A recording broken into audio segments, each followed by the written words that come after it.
Hey, good morning for those of you on the West Coast. Good afternoon for those of you on the East Coast. Excited to talk about today's topic on the 8A Stars 3 contract vehicle. So we're going to get into that sales training. I wanted to give you a quick tip. I like giving a quick tip before the training to those of you who showed up early. I really appreciate that.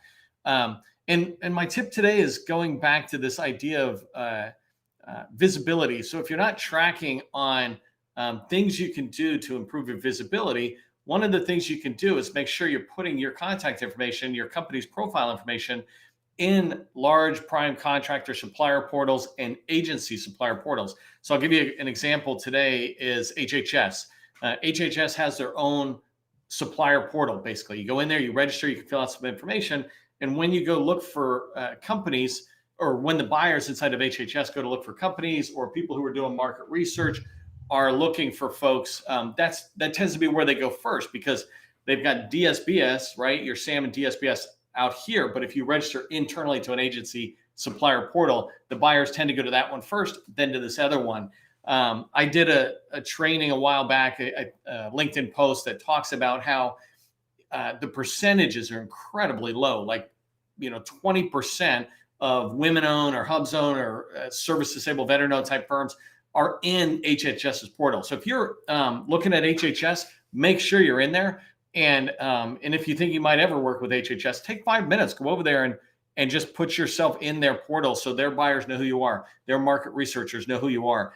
Also, industry can use that tool, right? So I can go publicly look in and say, I'm looking for a hub-zone firm that's doing cyber at HHS or register to do cyber at HHS if I'm trying to build a team. And then I can find you and reach out and say, hey, I'm looking to go after an opportunity. Would you be interested in teaming? So that's my tip for today, right before we get started on our training.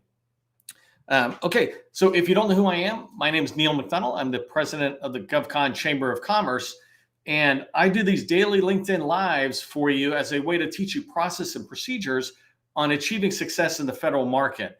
I spent 20 years as a small business owner in the federal market. And since 2018, I've been teaching people just like you that government contracting, it's not a secret. It's just a process. When we follow the process, A to Z, we achieve the outcome or the results we're looking for.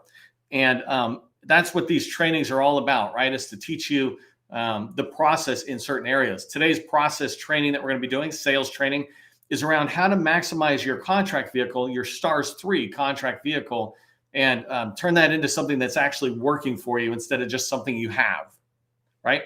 Before we do that, help me and buyers remember who you are. Go ahead and put in the comments your company name, your core competency. Your core competency, use 2 or 3 words so it makes it easy for me to remember who you are. It makes it easy for the people who are in the community with you today to remember who you are. And then it also makes it easier for buyers when they come back and they start looking in here on these trainings. They can find out who you are. I'll give you an example just so we understand who's coming into these trainings, right? It's us small businesses. There's PTAC personnel who come in. There's people who coach small businesses that come in. There's actual buyers from the federal government who come in and sometimes they comment in there and engage you. Yesterday, I think it was yesterday, we had Dell in here. We had IBM in here. And so people are beginning to learn that there's a community. And what I want you to do is when the community is here and you all are interacting in chat, I want you to make sure that people know who you are and what you sell, right? So go ahead and put your company name and core competency in there and let people know who you are. I'm going to turn off this scroll and I'm going to share my screen today. So let me switch over really quick.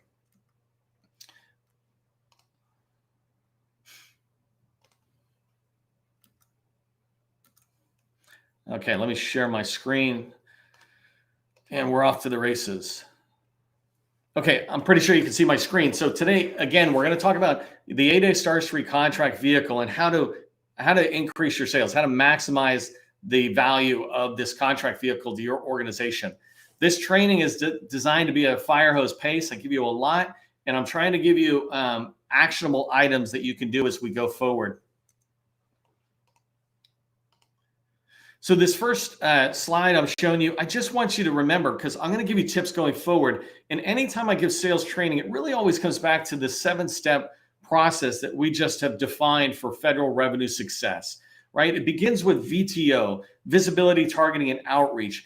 This is important for business development. It's important for capture, but it's in particular important when you think about your contract vehicle. The STARS 3 contract vehicle is just one more business development effort. Business development is about finding opportunities. That's the outcome. There's a lot of activity in there, but that's the outcome. Compared to capture is about driving towards a winning proposal. And so visibility, targeting, and outreach is what I want to talk about. And when you do that, actually target the right people, reach out to them, outreach, you will then have relationships that are long-term relationships you're developing, which will lead to you finding and shaping opportunities, which allow you to write great proposals, which allow you to win over and over and over again. That's my goal, right? Is for you to win over and over again. So let's talk about what 8A STARS 3 is. There's this great line I love saying that the biggest problem with communication is the illusion that it took place at all. The biggest problem with communication is the illusion that it took place at all. And the reason I'm doing this slide of 5 bullets that maybe we all know is that maybe we don't all know. Like maybe we're not there. And it's really important for you to be okay with thinking that sometimes people don't know what you're talking about and just explain it to them. One of my favorite lines is to say to customers, if I'm talking below you, tell me. If I'm talking above you, tell me. And it's your job to kind of course correct me to speed me up if I'm going a little too basic for you. And if I'm going a little too advanced, slow me down. So here, I wanted to point out 5 things about the 8A STARS 3 contract vehicle that are just truisms, right? Facts. First off, it's a government-wide contract vehicle. And what's great about that, it means everybody can use it in the whole federal government. GWACs, if you don't know this, basically are government-wide, right? So every agency can use it, and it's for IT services, IT type contracts. I don't want to get into the details, but basically IT contracts in any agency. That's awesome. So no matter what your target agency is, they can use 8A STARS 3. It's a $50 billion contract vehicle. I'm pretty positive it's not going to run out of money. So that means as you're pushing forward and trying to drive customers to this contract vehicle, you're not going to have a problem with the ceiling being hit, et cetera. And if 8A STARS 3 is any example, they just increase the ceiling. Allow for sole source awards. The great thing about this is that it means you can win without any kind of competition if you wanted. So this ability to go forth on it and win contracts in there. No protests under contracts that are 10 million. And so this to me begins to be attractive to large primes and buyers themselves. Buyers like the idea of no protest up to a threshold because it means if they award a contract, or large primes, if they participate in the capture, that they don't have to worry about if it's under 10 million, it being protested because somehow it went to you instead of another firm, et cetera. There's just no protest. These are things that are just good, and they're sellable points when you're talking to buyers. The last thing is it's a best-in-class contract vehicle, and the reason I like that is because independent of your thoughts about best-in-class contract vehicles, the government is still pushing buyers to use best-in-class contract vehicles as much as possible. There's a whole other training I do about what these are, but you don't need to go too far into it other than to know that the buyers are being driven to use as many of these as possible that fit within their agency.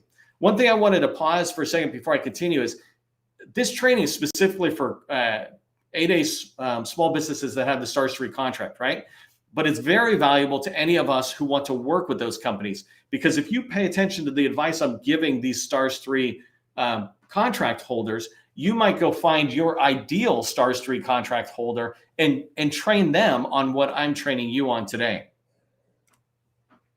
So let's look at some of the other facts that are in here that are really important for me to just make sure you understand. First is who's buying, right? There's facts and then there's discussion out there. These are the facts coming out of GSA that talk about who's using the 8A STARS 3 contract vehicle. And by the way, I'll cut to the chase and tell you that I don't think anybody's using it, right? It's amazing how unused this vehicle is at the moment. No matter what you hear coming out of GSA about, hey, we're happy that we've got this many contract task orders coming out.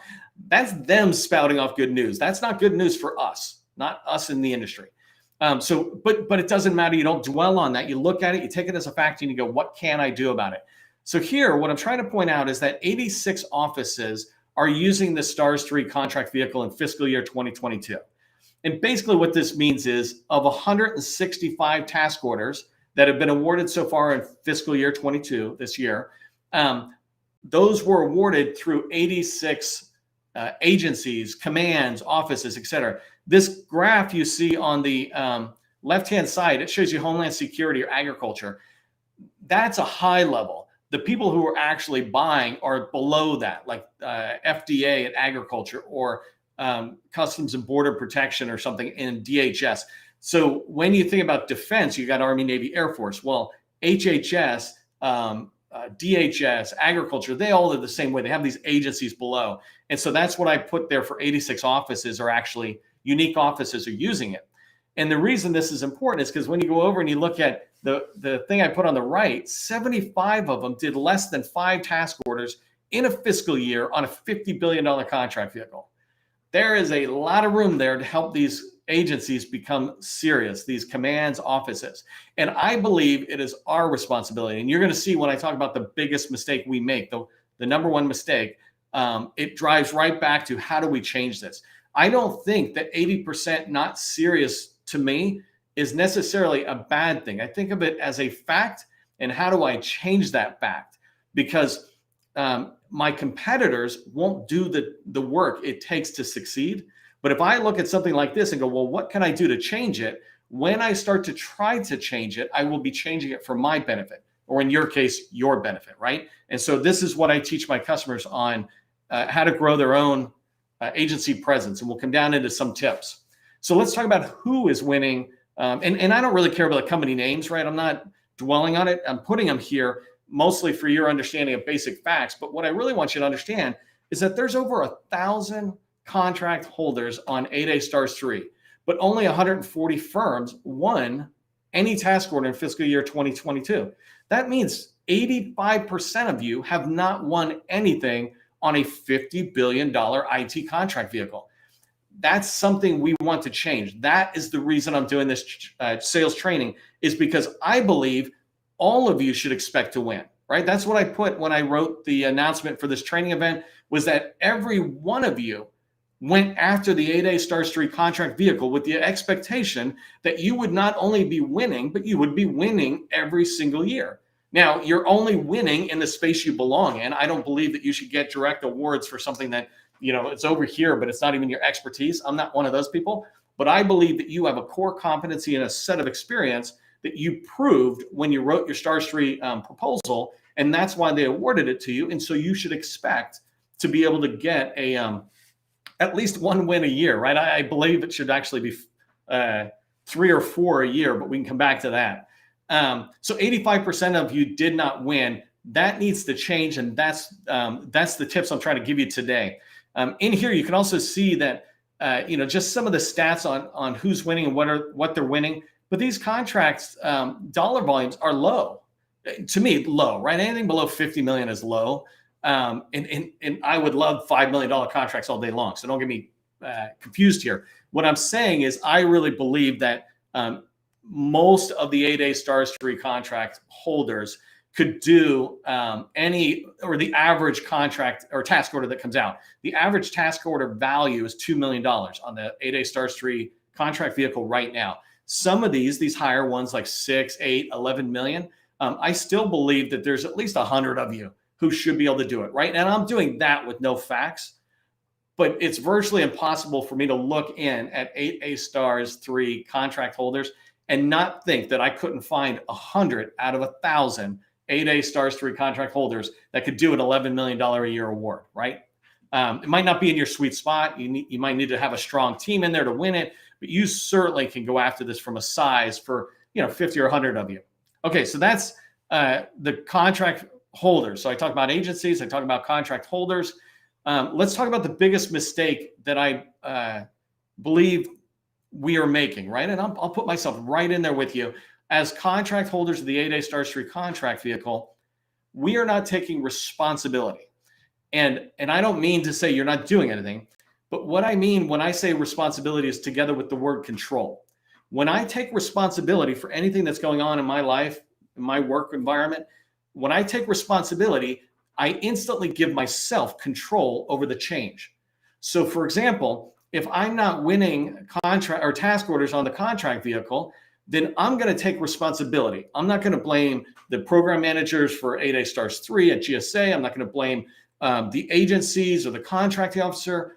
I'm going to look in and take responsibility for not winning and go, what can I do? What can my team do?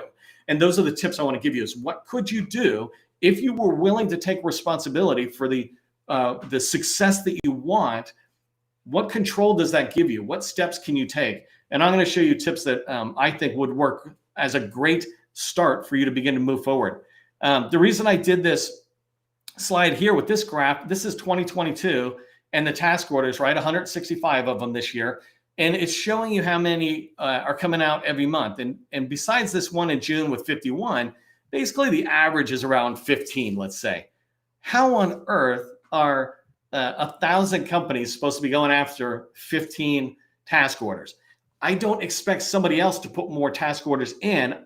I want me and you to go get task orders and bring them in. When we do that, we have control now, and we start shaping that opportunity right from the start. So we'll come to that in a second. So my takeaway on this slide here, though, is don't wait for the task orders to drop. So if you follow with what I'm saying about the power of taking responsibility gives you control over your future, your success, your pipeline. If you believe what I'm saying, if you understand what I'm saying, put the word responsibility in the chat for me. It gives me a second to drink water too.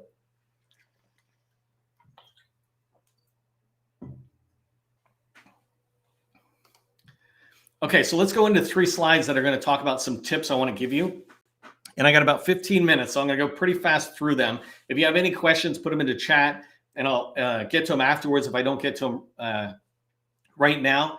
And then also, you can also DM me on LinkedIn. By the way, if you're on here and you're not connected with me, first connection on LinkedIn, please connect with me. I like the connection. I want to be connected with you, and we're in the same space. Also, sorry, if you're open to connections with other people who are in the community, I'm not looking at chat. I can't see any of the chat at the moment.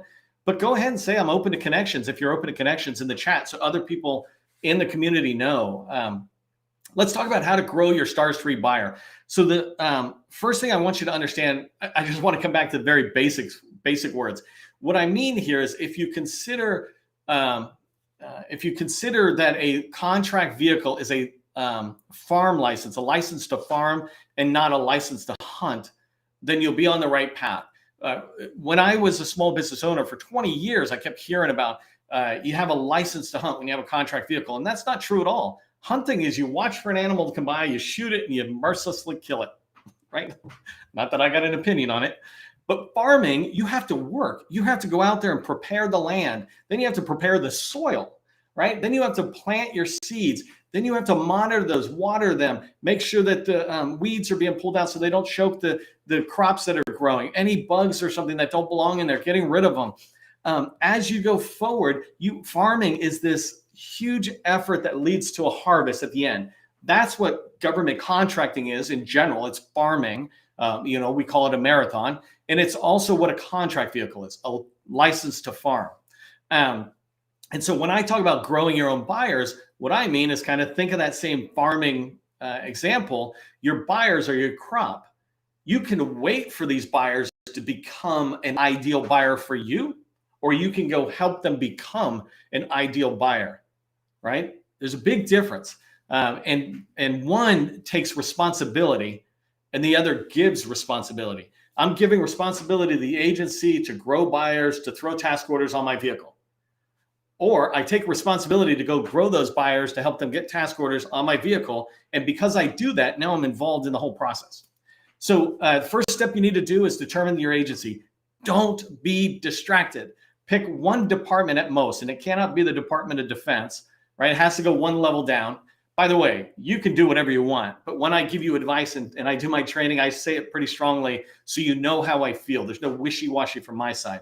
But what I want is for you to pick a small, achievable agency or department that allows you to see $10 million in revenue growth easily, right? And so if you think about the Department of Army, if you think about NIH at HHS, those are good targets because then you can go in and create a target list of points of contact in there. In this case, we're talking about buyers as it relates to the acquisition personnel, right? Not the program office. So you want to grow a target list of people at NIH. Let's use that example for today. So in there, once you create it, you then want to create, and this is the part that I think is so valuable and your competitors won't do it, but if you do it, you will differentiate yourself to the buyer. Number three, create a one-pager that explains the use of star threes to the contracting officer. Do not be lazy. Don't go to GSA and take down their one-page flyer. They did not build that flyer in a way that was designed for sales or marketing. They just did it as a fact sheet or something. It's great. It's helpful for people like us to pull information out, but you need to create like a capability statement, for example. It should be a Z format and a 6-second capability statement, meaning I can read that capability statement in 6 seconds, know everything about your company, right? I should be able to know that.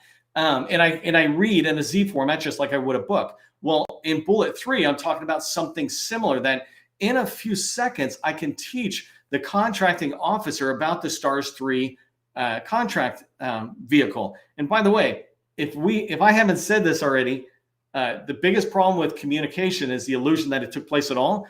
The biggest problem as it relates to that is assumptions. We're assuming we've communicated, or we're assuming somebody else communicated the message.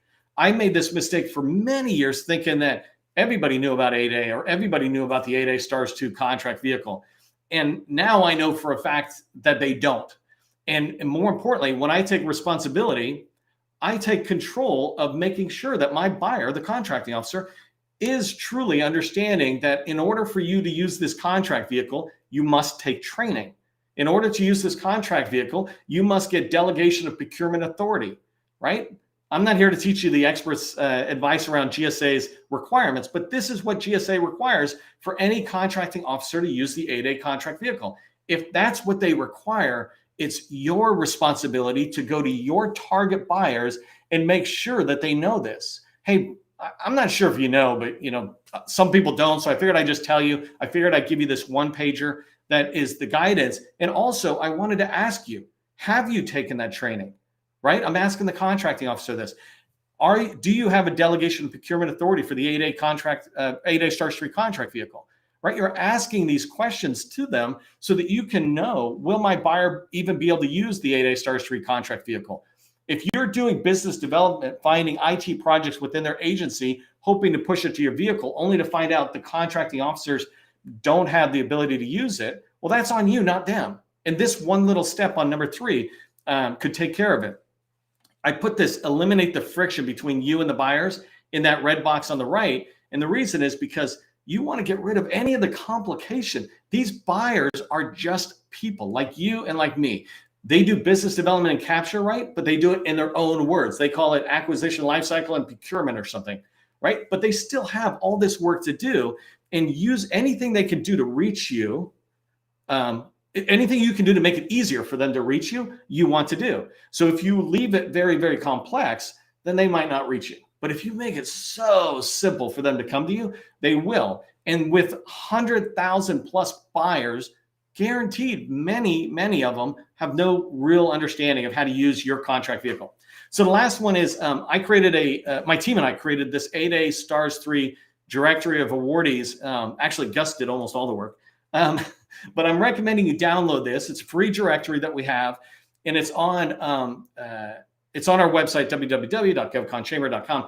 Go there, get that, download it, send it to your buyers. It's one more way of building visibility with them. Yes, GSA has this spreadsheet list of contract holders, but it's ugly. It's just spreadsheet data. When you send this, it looks like a professional ebook, right? So they get it, but it's a way to get it to them. Don't worry that it has 99% of your competitors are in there, or I guess 100% of your competitors are in there.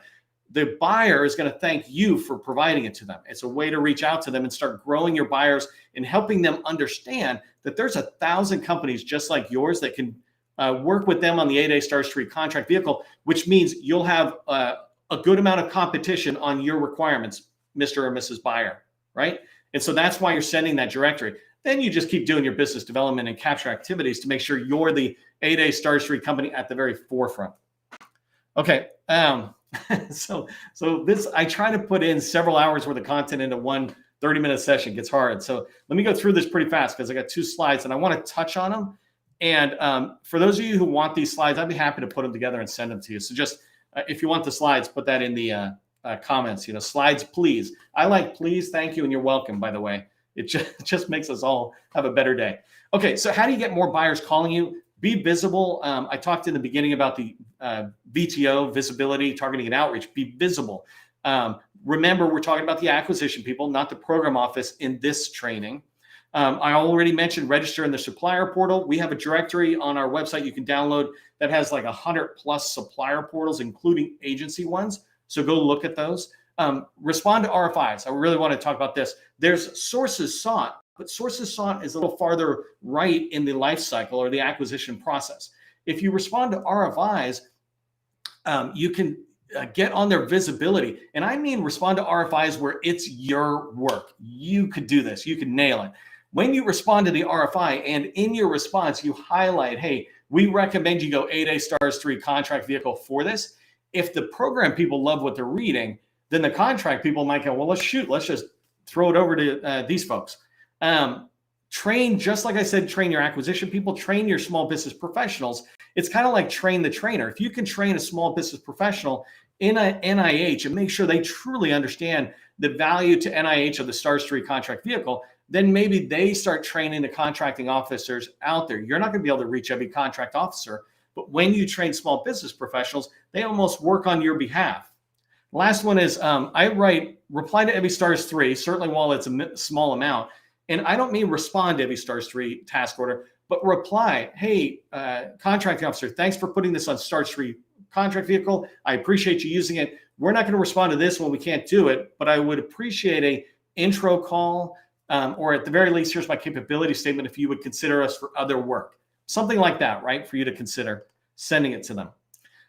This last one, I have a whole training number 91 about building strategic relationships with 8 strategic partners.